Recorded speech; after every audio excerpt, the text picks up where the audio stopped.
you think Glock, you think handgun. It's so ubiquitous a brand, the brand itself has become slang for the word gun. It's won the world over, and when most people ask what a good first handgun is, most people point to Glock. Glock's been around since the 80s, go figure, and it was one of the wonder nines of the Cold War era of weapons development. It's also revolutionary for a ton of reasons, and there's a reason why it's become the gold standard for many. Most handguns that are still releasing commercially are just now catching up to Glock, and most of them haven't dethroned the king of modern handguns. Gaston Glock was a relatively unknown figure in the gun engineering world, and as the Austrian armed forces and much of the world moved towards 9x19 Parabellum sought a new handgun for the future, the usual companies and contenders stepped forward to compete, with giants like Steyr, Beretta, Heckler & Co., FN, SIG coming forward with their respective models. Prior to weapons development, Glock was mostly known for things like disintegrating links for belt-fed machine guns, entrenching tools, and knives. They were well known for their work with polymers, synthetic plastic that would come to define the handgun. Working with firearm experts, Glock created his handgun based on what was desirable in a combat pistol in NATO specification. In a sea of steel, Glock came out as the only handgun with a focus on polymers. Despite this, it still came out on top, remaining just as durable no matter what testing threw at it. Its polymer construction helped to reduce costs, and the Glock 17, the first firearm model created by Glock, held 17 rounds in a magazine, one in the chamber for a total of 18 rounds. That's pretty good. Eventually, militaries began adopting the Glock the world over.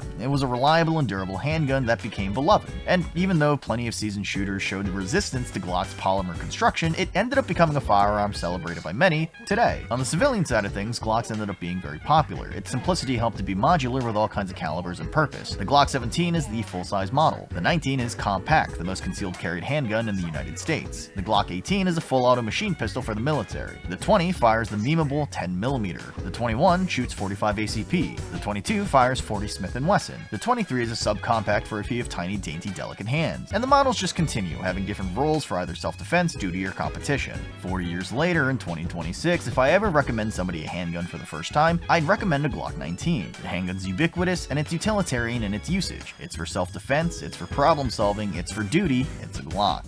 Which is ironic, because I don't actually own any. I also think they're pretty ugly. And that's an overview of Glock. I hope you learned something. Thanks for watching.